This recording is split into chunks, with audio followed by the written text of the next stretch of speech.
मेरा नाम अरसलान शेरा और आप देख रहे हैं लास्ट लुक प्रोडक्शन। तो व्यूअर्स, हम सीख रहे हैं अडोब फोटोशॉप CS5, जिसका लेक्चर नंबर 3 है। तो व्यूअर्स, हम लोग आज के अपने लेक्चर में क्या क्या सीखेंगे ये देख लेते हैं। तो लेक्चर नंबर 3 में हम लोग सीखने वाले हैं जी व्हाट इज़ लेयर्स। ठीक है, कि लेयर्स क्या होता है। ठीक है, उसके अलावा मूव टूल के बारे में कि मूव टूल किसे कहा जाता है। तो इससे प्रीवियस लेक्चर में व्यूअर्स हम लोगों ने सीखा था कि अडोब फोटोशॉप का इन्वायरमेंट एंड न्यू फोल्डर उसका, यानी कि न्यू फाइल उसकी कैसे ओपन करनी है। तो व्यूअर्स, मैं आपको बताता चलूँ कि लेयर्स, ये आपको एक लिखा हुआ नज़र आ रहा होगा, ये लिखा हुआ है जी लेयर। ठीक है, यहाँ पर, ठीक है, अगर मैं जूम करूँ तो आपको नज़र आ जाएगा, ये लेयर लिखा हुआ है। ठीक है, इसके साथ चैनल है और पाथ है। ठीक है, तो आज हम लेयर्स पे बात करेंगे। व्यूअर्स, लेयर्स को मैंने सबसे फर्स्ट पे इसलिए चूज़ किया है कि पहले मैं अगर चाहता तो आपको तमाम के तमाम टूल्स के बारे में बता सकता था, उसके बाद भी मैं लेयर्स पे आता, लेकिन लेयर्स सबसे इम्पोर्टेंट चीज़ है एडोब फोटोशॉप में। ठीक है, तो अगर मैं आपको पहले मूव टूल के बारे में बता दूं तो मूव टूल में मैं आपको कोरल ड्रा में भी बता चुका हूँ, जैसे कोरल ड्रा का पिक टूल काम करता था, यानी कि किसी भी चीज़ को सेलेक्ट करके इधर से उधर यानी कि ड्रैग एंड ड्रॉप करना, तो उसी तरह मूव टूल भी इस्तेमाल होता है। यानी कि फॉर एग्जांपल अगर मैं किसी चीज़ को ओपन करूं ठीक है, तो यहाँ फाइल में आके आप ओपन पे, यानी कि किसी भी चीज़ को आप यहाँ पर लाना चाहते हैं तो ओपन करें, इसकी शॉर्ट की है Ctrl+O। तो ओपन करके अगर मैं चाहता हूँ जी कि मैं ये ले आऊँ, ठीक है, तो मूव टूल के साथ क्या होगा, इसको मैं ड्रैग एंड ड्रॉप कर सकता हूँ। ठीक है, इस फ़ोन को अगर मैं ड्रैग एंड ड्रॉप करना चाहूँ तो कर सकता हूँ। तो ये मूव टूल का व्यूअर्स है कि अगर मैं इसको यहाँ से किसी और जगह पे फिर लेके जा सकता हूँ। ठीक है, तो ये मूव टूल का काम होता है। तो मैं इसको भी ख़त्म कर देता हूँ। ठीक है, तो हम सिंपली एक न्यू फाइल बनाते हैं। ठीक है, यहाँ से मैंने आपको इसकी एडजस्टमेंट आपने किस तरह से करनी है, आप उस अपने मुताबिक उसको कर लीजिएगा। ठीक है, तो मैं एक न्यू फाइल ओपन कर लेता हूँ। मैंने ये न्यू फाइल ओपन कर ली और इसका बैकग्राउंड वाइट रख लिया। तो अब ये लेयर्स पे आते हैं व्यूअर्स। हम लोग लेयर्स को आपको समझाने के लिए मैं सबसे पहले क्या करूँगा जी, यहाँ पर मैं आपको एक चीज़ ड्रॉ करके दिखाता हूँ। तो मैंने आपके सामने एक रेक्टेंगुलर बना दी। ठीक है, रेक्टेंगुलर में मैं कलर फिल करता हूँ, कंट्रोल+बैक स्पेस को दबाएंगे तो यहाँ पे कलर फिल हो जाएगा। इंशाल्लाह मैं इसके ऊपर डिटेल से रेक्टेंगुलर बनाना और कलर फिल करना, इंशाल्लाह इसका लेक्चर बिल्कुल डिटेल से बनाऊंगा, उसके अंदर आपको बता दिया जाएगा। तो फिलहाल हम लोग इस टाइम सिर्फ लेयर के बारे में जानना चाहते हैं, तो इसमें मैं आपको सिर्फ लेयर के बारे में बताता हूँ। ठीक है, तो लेयर के बारे में मैं आपको बताने के लिए अगर आप यहाँ पर देखें तो मैं इसको अब करना चाहूँ मूव। ठीक है, जो मैंने रेक्टेंगुलर बनाई है तो ये मूव नहीं हो रही, मैं इसको मूव करने की कोशिश कर रहा हूँ तो मेरे सामने ये मैसेज आ रहा है। ये क्यों आ रहा है? अगर आप यहाँ पर लेयर पर आएँ तो आपको यहाँ पर एक लॉक का निशान नज़र आएगा। ठीक है, यहाँ पर एक लॉक लगा हुआ है तो मैं इस पर आकर डबल क्लिक करता हूँ तो ये मुझे जैसे रहता है, तो मैं इसको जस्ट फिल ओके कर देता हूँ। ओके करने के बाद अगर यहाँ पर देखें तो लॉक का निशान चला गया। इसका मतलब है कि अब मैं इसको मूव कर सकता हूँ। लेकिन अगर मैं इसको मूव करूँ तो देखिए इसका बैकग्राउंड भी मूव हो रहा है, ना कि इसका सिर्फ और सिर्फ बैकग्राउंड। यानी कि हमने तो सिर्फ ये रेक्टेंगुलर ही करनी है ना मूव, ये वाइट तो नहीं करना। लेकिन ये वाइट भी, यानी जो वाइट बैकग्राउंड है ये भी मूव हो रहा है। ये क्यों हो रहा है? लेयर की वजह से। तो बस इतना आपको हमेशा याद रखिएगा कि आपने कोई भी काम करना है तो उसमें लेयर्स को ज़रूर यूज़ करना है। ठीक है, उसको याद ज़रूर रखना है। तो उसको किस तरह से करना है, मैं दोबारा से एक नई फाइल ओपन करता हूँ। ठीक है, मैंने एक नई फाइल ओपन कर ली। ओपन करने के बाद सबसे पहले तो आपने यहाँ पर इसका लॉक हटाना है। डबल क्लिक करेंगे यहाँ पर आकर तो ये एक मैसेज आ जाएगा, इसको ओके कर देंगे तो लॉक चला जाएगा उसके बाद अगर आप सबसे नीचे आ जाएं, ठीक है, तो अगर मैं यहाँ पर आपको आकर जूम करके दिखा देता हूँ। ठीक है, यहाँ पर आने के बाद ये आपको नज़र आ रहा होगा, ये है लेयर। ठीक है, मैं यहाँ पर आपको ये भी बना के दिखा देता हूँ कि ये है लेयर का निशान। ठीक है, इससे आप क्या कर सकते हैं, लेयर्स बना सकते हैं। तो अगर मैं इसको क्लिक करता हूँ तो यहाँ पर आप देखिएगा इस वक्त सिर्फ ये ब्लू कलर का एक ही और एक ही बॉक्स बना हुआ है, ये एक ही आई बनी हुई है। तो मैं यहाँ पर जैसे ही क्लिक करता हूँ तो ये देखिए ऊपर ये हमारा बैकग्राउंड है वाइट। ठीक है, और इसने एक न्यू लेयर बना दी। ठीक है, तो मैं जिसको भी सिलेक्ट करूँगा ये उसके ऊपर काम किया जाएगा। तो अगर मैं बैकग्राउंड को सिलेक्ट करके ही काम करता हूँ तो जैसे हमने पीछे किया था कि अगर हम लोग किसी भी चीज़ को मूव करेंगे तो हमारा ये बैकग्राउंड मूव हो रहा है। लेकिन अगर मैं ऊपर वाली को सिलेक्ट करके बैकग्राउंड को लाने की कोशिश करता हूँ तो देखिए ये बैकग्राउंड मूव नहीं हो रहा। तो मैं यहाँ पर एक रेक्टेंगुलर बनाता हूँ। ठीक है, उसमें कलर फिल करता हूँ। ठीक है, तो अब ये देखिए ये एक अलग से लेयर है। तो अगर मैं अब पिक टूल को सिलेक्ट करूँ तो पिक टूल की व्यूअर्स शॉर्ट की V है। कीबोर्ड से V को प्रेस करेंगे तो पिक टूल ऑटोमेटिकली आपके पास आ जाएगा। तो अब ये देखिए मैं इस रेक्टेंगुलर को भी मूव कर सकता हूँ, ठीक है।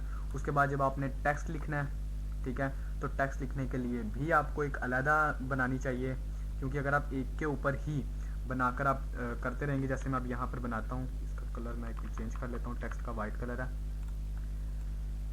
मैंने टेक्स्ट का कलर चेंज कर दिया।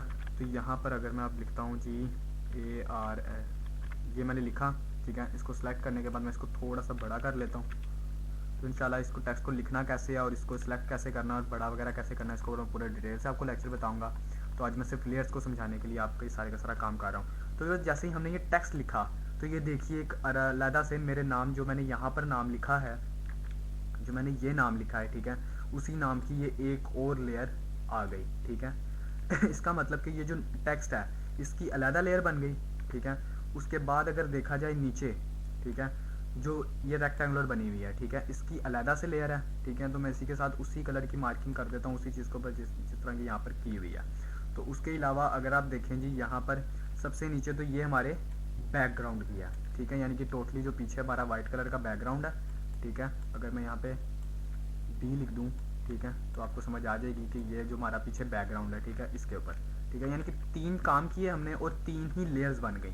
इन 3 लेयर्स को अलग-अलग बनाने का ये फ़ायदा है व्यूअर्स कि आप जिस लेयर को सिलेक्ट करेंगे आप उस चीज़ को हिला सकेंगे, लेकिन आपको उसी लेयर को भी सिलेक्ट करना होगा जिस चीज़ को हिलाना है। अगर मैं रेक्टेंगुलर को हिलाना चाहता हूँ तो रेक्टेंगुलर वाली लेयर को भी आपको सिलेक्ट करना पड़ेगा।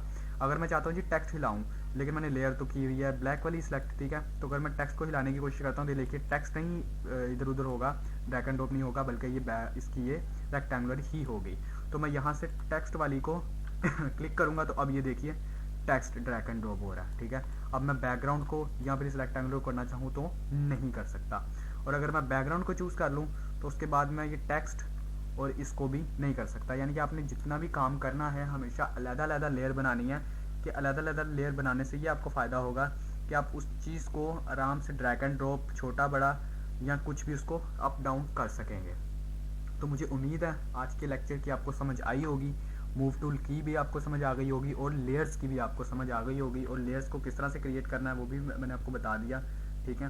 अगर आप यहाँ पर बटन लाएंगे तो क्रिएट अ न्यू लेयर इस नाम से आपके ऊपर वो दिखा भी रहा है कि इसको आप दबाएंगे, जितनी लेयर्स आप बनाना चाहते हैं अनलिमिटेड लेयर्स बना सकते हैं। वो आपके काम के ऊपर है कि आप जितना ज़्यादा काम करना चाहते हैं उतनी ही ज़्यादा लेयर्स भी क्रिएट कर सकते हैं। तो अगर आज के लेक्चर के हवाले से आपका कोई भी क्वेश्चन हो तो आप हमारी वेबसाइट पर भी हमें कमेंट कर सकते हैं और हमारे यूट्यूब चैनल पर भी हमें कमेंट कर सकते हैं। इसके अलावा व्यूअर्स अगर आप हमारे न्यू विजिटर हैं तो आप हमारी वेबसाइट पर विजिट कर सकते हैं, जिसका नाम है lastlookproductions.blogspot.com। इसका लिंक मैं अपने डिस्क्रिप्शन में भी दे दूंगा। तो व्यूअर्स यहाँ पर आने के बाद अगर आप यहाँ पे ट्यूटोरियल्स में आएंगे तो आपको तमाम के तमाम लेक्चर्स स्टेप बाय स्टेप मिल जाएंगे, ठीक है, टॉपिक वाइज मिल जाएंगे। और अगर आप तमाम के तमाम लेक्चर चाहते हैं तो हमारे इस लर्निंग के पेज के ऊपर क्लिक करेंगे तो आपके पास यहाँ पर हमारे तमाम के तमाम लेक्चर्स आ जाएंगे। यहाँ से आपने जोन सा भी लेक्चर सेलेक्ट करना है उसका आपको पेज मिल जाएगा। तो यहाँ से हम लोगों ने एडोब फोटोशॉप कर रहे हैं, तो एडोब फोटोशॉप के लिए आपने इसको क्लिक करना है, ठीक है। इसको क्लिक करने के बाद आपके पास ये पेज आ जाएगा। यहाँ पे एडोब फोटोशॉप की तमाम इंट्रोडक्शन दी गई है। ये एडोब फोटोशॉप की इंट्रोडक्शन वीडियो है, ठीक है। कि मेरे ख्याल से क्यों नहीं यहाँ पर आ रही, शायद सिग्नल वीक होने की वजह से, ठीक है ये नहीं आ रही। तो ये वीडियो है, अगर आप हमारे न्यू विजिटर हैं और इस कोर्स को स्टार्ट करने वाले हैं तो ये इंट्रोडक्शन वीडियो आप मस्ट देखिए, ठीक है, क्योंकि इसको देखने से आपके बहुत से कॉन्सेप्ट क्लियर हो जाएंगे। अगर आप इस वीडियो को डाउनलोड करना चाहते हैं तो डाउनलोड नाउ का ऊपर बटन है, इसको क्लिक करके आप इस वीडियो को डाउनलोड भी कर सकते हैं। उसके अलावा व्यूअर्स अगर आप एडोब फोटोशॉप का कोई भी वर्जन डाउनलोड करना चाहते हैं, ठीक है, तो इस लिंक पर क्लिक करके आप वो भी डाउनलोड कर सकते हैं। और व्यूअर्स इससे पहले हमारे 2 लेक्चर लॉन्च हो चुके हैं, आज लेक्चर नंबर 3 है, तो इंशाल्लाह अपलोड होने के बाद मैं वो भी यहाँ पर अपलोड कर दूंगा। तो उसके बाद जब आप इसके ऊपर लाएंगे एरो तो वो देखिए फिंगर का निशान दे रहा है, लेकिन इसके ऊपर सिर्फ टेक्स्ट का निशान दे रहा है, इसको सिलेक्ट मैं नहीं कर सकता। तो इस पर आपने जस्ट आके लिंक पर क्लिक करना है, क्लिक करते ही आपके पास हमारा वो लेक्चर आ जाएगा। और हमारी हर वीडियो के ऊपर डाउनलोड बटन दिया गया है हमारी हर वीडियो आप इजीली वहाँ से डाउनलोड कर सकते हैं। इसके अलावा व्यूअर्स आप हमें हमारे सोशल मीडिया पर भी फॉलो कर सकते हैं, वहाँ पर भी आपको तमाम के तमाम लेक्चर्स एंड अपडेट्स मिल जाएंगी। यूट्यूब चैनल पर भी आप हमें सब्सक्राइब कर सकते हैं, फेसबुक पेज पर भी लाइक कर सकते हैं, गूगल प्लस पर भी फॉलो कर सकते हैं, एंड फॉलो बाय ईमेल, यानी कि यहाँ पर अगर आप अपनी ईमेल लिख के सबमिट करवा देंगे तो आपको एक छोटी सी नोटिफिकेशन आएगी आपकी ईमेल एड्रेस पर, और उसे अगर आप अप्रूव कर देते हैं तो हमारी वेबसाइट पर होने वाली तमाम अपडेट्स आपको बाय ईमेल मिल जाएंगे। तो व्यूअर्स इसके अलावा अगर आप हमें देखिए हमारे यूट्यूब चैनल पर रहे हैं तो आप हमारे चैनल को सब्सक्राइब कर सकते हैं, ठीक है। इसको सब्सक्राइब करने के बाद आपके पास एक बेल का निशान आ जाएगा, ठीक है। तो आपने उसको भी क्लिक कर देना। उसको क्लिक करने से आपको ये फ़ायदा होगा कि हम अपने तमाम के तमाम कोर्सेज़ अपने अपने YouTube चैनल पर भी अपलोड करते हैं, तो वो आप तक बाय ईमेल उसकी नोटिफिकेशन पहुंच जाया करेगी जैसे ही हम कोई नई वीडियो अपलोड किया करेंगे। तो आपको इससे भी सब्सक्राइब कर लेना चाहिए अगर आप हमारे YouTube चैनल को देख रहे हैं, और अगर आप हमारी वेबसाइट पर हैं तो आपको यहाँ से अपनी ईमेल भी सबमिट करवा देनी चाहिए। तो इसके अलावा व्यूवर्स, अगर आप कोरल ड्रा सीखना चाहते हैं या कुछ भी सीखना चाहते हैं तो वो सीख सकते हैं। इस वक्त फ़िलहाल हम लोग का फोटोशॉप CS5 का कोर्स स्टार्ट है। तो मुझे उम्मीद है कि आज का लेक्चर आपको पसंद आया होगा। इंशाल्लाह अब मिलते हैं नेक्स्ट लेक्चर में। अपना ख्याल रखिएगा, अपनी दुआओं में हमें याद रखिएगा। खुदा हाफिज़।